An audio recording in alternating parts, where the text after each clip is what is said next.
Assalamualaikum warahmatullahi wabarakatuh. Saya Umi Latifah Hanum Nasution, mahasiswa jurusan Pendidikan IPS 3 semester 7. Baiklah, saya akan menjelaskan tentang critical book review saya untuk memenuhi tugas dari Ibu Asrina Mardia SHI MHUM.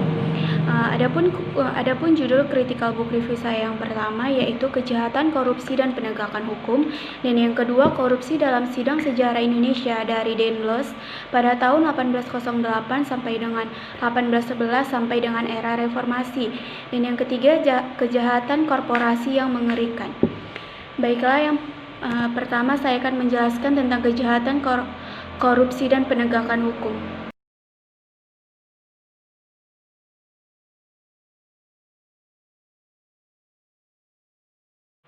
Baiklah, saya akan menjelaskan tentang critical book review saya yang pertama. Identitas buku, yang pertama judul buku Kejahatan, Korupsi, dan Penegakan Hukum. Penulisnya oleh Profesor Dr. Baharudin Lopa SH, editornya Tri Agung Kristanto, dan penerbitnya PT Kompas Media Nusantara Jakarta, cetakan 2001. Adapun ringkasan bukunya, ketidakadilan yang terjadi di masyarakat menuntut penulis menuliskan seluruh suara yang akan disuarakan pada penderita ketidakadilan hukum dan dalam penegakan. Melalui buku Kejahatan, Korupsi, dan Penegakan Hukum, pembahasan yang tajam dengan pemilihan kata yang tepat, banyak ungkapan ironis untuk pelanggaran hukum. Buku ini ditulis oleh mantan Menteri Kehakiman dan Hak Asasi Manusia pada era Kepresiden Gus Dur. Pelanggaran-pelanggaran yang terjadi di Indonesia beserta kasus korupsi di kalangan petinggi-petinggi negara adalah salah satu upaya seorang penulis untuk memberantasnya. Langkah-langkah penegakan hukum untuk membongkar kasus-kasus kejahatan sosial dijelaskan dengan berbagai kekurangan dan kelebihannya. Melalui penyempurnaan dan pembaruan dalam buku ini berharap ada kerja dari pejuang keadilan. Dengan kejahatan yang modernisasi semakin susah untuk memberantasnya, seperti kejahatan yang berupa perampokan disertai dengan pembunuhan yang sadis, tidak henti-hentinya terjadi, dan termasuk sudah umum terjadi di Indonesia. Langkah-langkah terpadu untuk mencegah meningkatnya terus kriminalitas diungkapkan oleh penulis, meliputi langkah-langkahnya. Yang pertama itu langkah pencegahan atau preventif. Langkah-langkah preventif itu yaitu yang pertama, meningkatkan kesejahteraan rakyat untuk dapat mengurangi pengangguran yang dengan sendirinya akan mengurangi kejahatan. Dan yang kedua, memperbaiki sistem administrasi dan pengawasan untuk mencegah terjadinya penyimpangan-penyimpangan.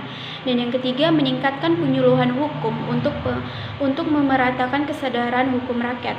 Dan yang keempat adalah menambah personil kepolisian dan personil penegak hukum lainnya untuk meningkatkan tindakan represif maupun preventif. Yang kelima, meniadakan kepercayaan-kepercayaan yang sesat. Dan yang keenam, meningkatkan ketangguhan moral serta profesionalisme bagi para pelaksanaan penegak hukum.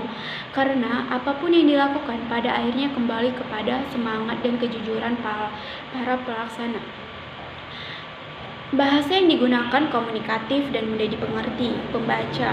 Walaupun banyak kata-kata asing yang dikutip, tetapi cukup membuat si pembaca mengerti akan pesan yang ingin disampaikan oleh penulis. Bahasa yang lugas dan tegas telah tertuang dalam buku yang berbasis keadilan ini. Kata-kata disusun menjadi kalimat berisi sugestif, menjadi pembaca yang jelas. Keunggulan dari buku ini adalah pembahasan yang akurat tentang pelanggaran keadilan beserta dengan fakta-fakta lengkap berdasarkan sumbernya. Buku ini juga disertai lengkap dengan indeks buku sehingga memudahkan pembaca menemukan kata-kata penting yang ingin diketahui pembaca, serta kualitas kertas tidak mudah robek membuat buku ini lebih terlihat menarik untuk dibaca. Dilengkapi dengan identitas dan penggunaan bahasa yang formal. Buku ini diperuntukkan untuk kalangan atas dan bahasa formal secara ilmiah. Di samping itu, buku ini juga memiliki kelemahan, yaitu gambar cover yang tidak sesuai dengan judul. Buku ini tidak diperuntukkan untuk masyarakat umum sehingga membutuhkan waktu untuk pemula mengerti pembahasan di dalam buku ini.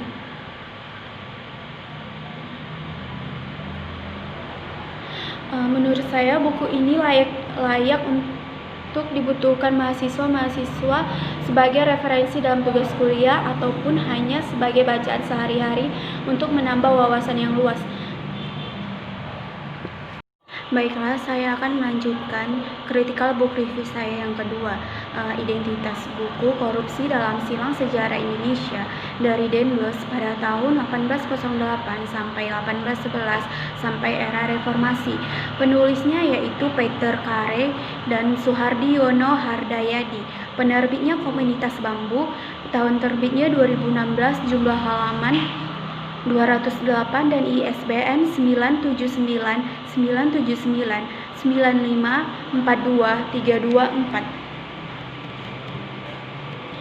Sejarah korupsi Indonesia sepertinya selalu berulang sejak rezim Orde Lama, Orde Baru hingga Orde Reformasi.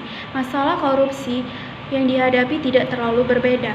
Sebagai contoh, pada tahun 1977, Presiden Soeharto menggelar operasi tertib yang ditujukan untuk membenahi aparatur pemerintah yang terjangkit korupsi, melakukan pemerasan atau pungli dan menerima suap.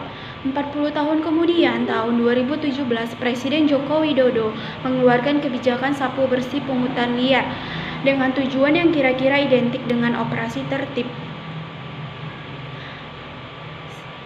Pada era Soekarno dikeluarkan kebijakan pelaporan harta pejabat negara yang kemudian kebijakan yang sama lahir kembali pada awal reformasi melalui Undang-Undang Nomor 28 Tahun 1999 tentang penyelenggaraan negara yang bersih dan bebas dari KKN.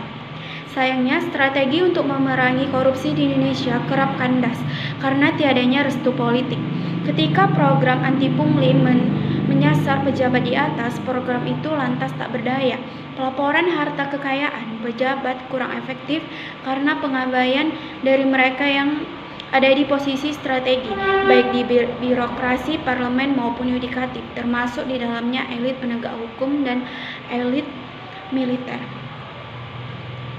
Dalam bahasa Peter dan Suhardiono, sebagaimana mereka tuangkan dalam buku Korupsi dalam Silang Sejarah Indonesia dari Daendels pada tahun 1808 sampai 1811 sampai era Reformasi, korupsi sering kali baru diperangi dengan serius jika sudah ada ancaman nyata bagi eksistensi sebuah negara. Pemberantasan korupsi sebagaimana dicontohkan dalam kasus di Inggris dimulai dari sebuah keterpaksaan karena adanya mengharuskan. Inggris yang sukses memberantas korupsi lantas menjadi negara yang sangat disegani.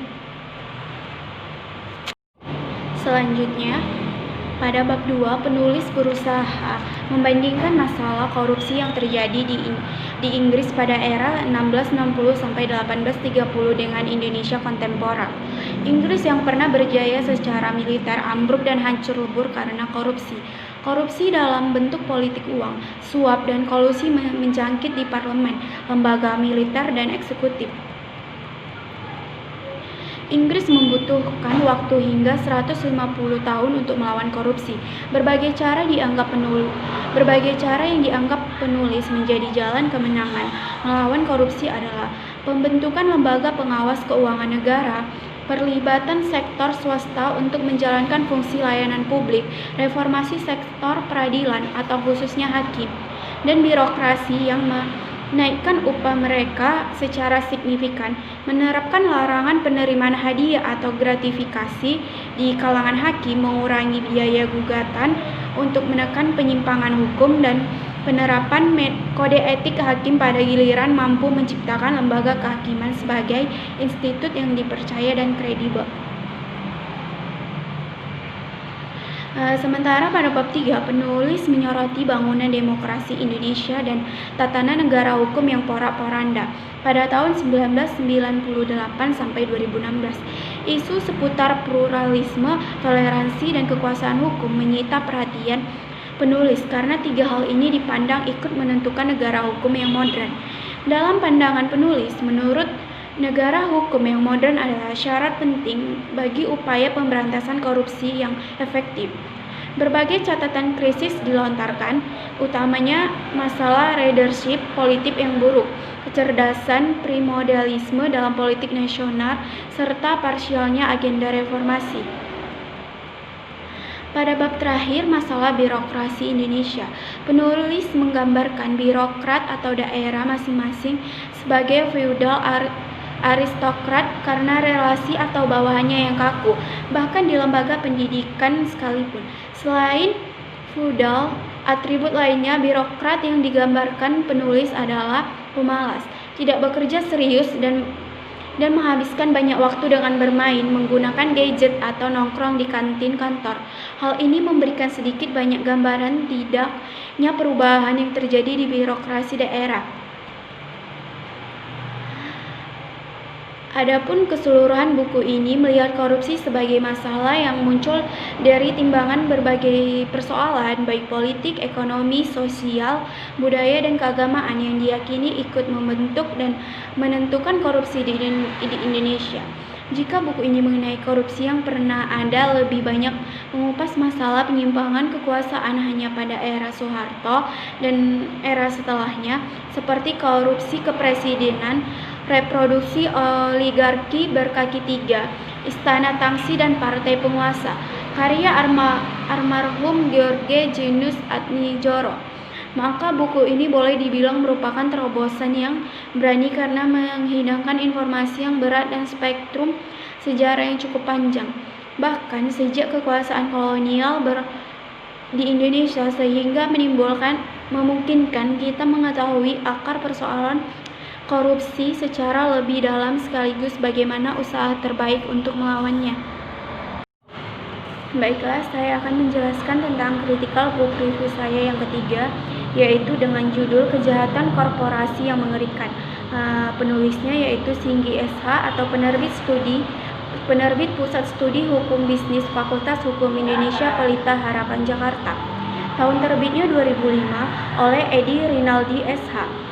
Dalam sistem hukum publik Indonesia, khususnya dalam bidang Kitab Undang-Undang Hukum Pidana atau KUHP, korporasi belum termasuk sebagai subjek hukum.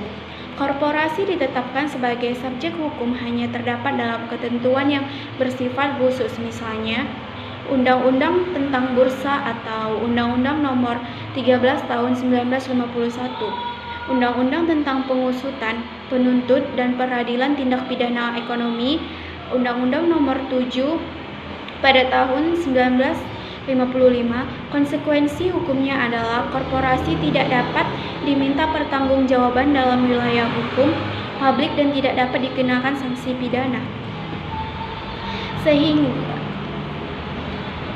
dalam perkembangan hukum, delik merupakan perbuatan melawan atau melanggar hukum dalam wilayah hukum publik tidak jarang dilakukan oleh korporasi.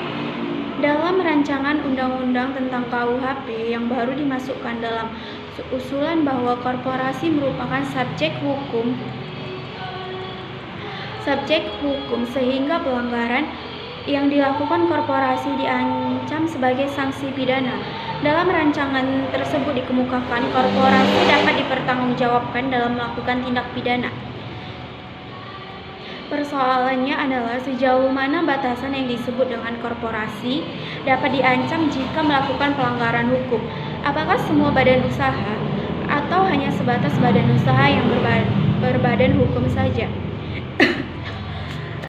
Baiklah, selanjutnya, buku ini ditulis oleh Singgi SH, mantan Jaksa Agung. Ini merangkum peristiwa hukum yang terjadi di mana korporasi sebagai subjeknya. Rangkuman peristiwa tersebut menggambarkan bahwa pelanggaran yang dilakukan oleh korporasi membawa dampak kemanusiaan yang cukup luas, baik dilihat dari jumlah korban yang berjatuhan maupun persoalan kerusakan lingkungan yang ditimbulkan. Contohnya adalah musibah akibat kerusakan yang terjadi di pabrik tenaga nuklir Chernobyl pada 26 April 1986 di negara bagian Ukraina, Uni Soviet. Bocoran 27 ton gas beracun mematikan ini di pabrik pestisida Union Carbide di Bhopal, India pada 2 Desember 1984. Di dalam negeri, persoalan pupuk organik beracun yang ditumbuk di pelabuhan Pulau Galang Batam Kepulauan Riau yang berasal dari Singapura. Menurut salah satu kutipan yang ada dalam buku ini yaitu pendapat dari Joseph F. Sedley dalam buku Explaining Crime pada tahun 1987 yang mengatakan bahwa corporate crime atau kejahatan korporasi dibagi dan didefinisikan dalam 6 kategori, yaitu defraud the stockholders atau perusahaan tidak melaporkan besar keuntungan yang sebenarnya kepada pemegang saham. Dan yang kedua, mengelabui publik tentang produk-produknya terutama yang berkaitan dengan mutu dan bahan. Dan yang ketiga, membuat laporan pajak yang tidak benar. Dan yang keempat, perusahaan yang tidak memperhatikan keselamatan kerja karyawannya. Dan yang keenam, berkolusi dengan partai politik dengan memberikan sumbangan kampanye. Berdasarkan fakta hukum, buku ini mengangkat pula sejumlah kejahatan korporasi di bidang keuangan. Kejahatan korporasi di bidang keuangan yang lazim disebut dengan kejahatan kerah putih atau white collar crime. Secara signifikan telah terbukti dapat berakibat buruk terhadap sistem keuangan. Contoh yang populer adalah kasus Enron di Amerika Serikat, malah praktek yang dilakukan oleh akuntan Arthur Andersen. Di Indonesia mungkin dapat diangkat yaitu kasus ekspor fiktif yang dilakukan oleh Gramindo Group melalui Bank BNI. Kejahatan korporasi lainnya menurut buku ini antara lain adalah pembenturan kepentingan bidang akunting, pembenturan kepentingan bagi analisis, pendapatan dari front loading, biaya yang dibukukan secara tidak benar, insider loan, insider training, spending, dan IPO atau illegal public offering. Buku ini menyajikan kurang lebih 38 contoh kasus kejahatan korporasi yang dikategorikan melanggar hukum publik atau pidana. Berikut dampak yang ditimbulkan baik dilihat dari korban maupun dari segi finansial. Dari fakta hukum diketahui bahwa kejahatan korporasi tidak saja dilakukan oleh satu korporasi, tetapi dapat dilakukan oleh 2 atau lebih korporasi secara bersama-sama melakukan pelanggaran hukum. Contohnya kasus Enron. Berdasarkan studi yang dilakukan secara khusus bahwa kejahatan korporasi juga terbukti membawa dampak kerugian terhadap kehidupan baik dari segi pencemaran lingkungan maupun musnahnya satwa yang dilindungi. Fakta lapangan mengungkapkan bahwa pembuangan limbah produksi secara sengaja tanpa mempertimbangkan AMDAL dapat menyebabkan kematian baik dari manusia maupun makhluk hayati lainnya. Pesan yang disampaikan dalam buku ini adalah urgensi dan mendorong pemerintah merumuskan ketentuan perundangan yang terkait dengan kejahatan korporasi, baik yang ada membawa dampak pada keselamatan hidup manusia, sistem keuangan maupun sistem lingkungan. Kritik yang perlu dialamatkan yaitu contoh kasus yang dituangkan dalam buku ini dominan mengangkat permasalahan yang terjadi di luar negeri, padahal masalah juga banyak terjadi di dalam negeri. Memotret kasus domestik tersebut diharapkan dapat menjadi faktor pendorong yang agar ketentuan perundangan yang terkait dengan kejahatan korporasi dalam sistem hukum Indonesia segera diselesaikan.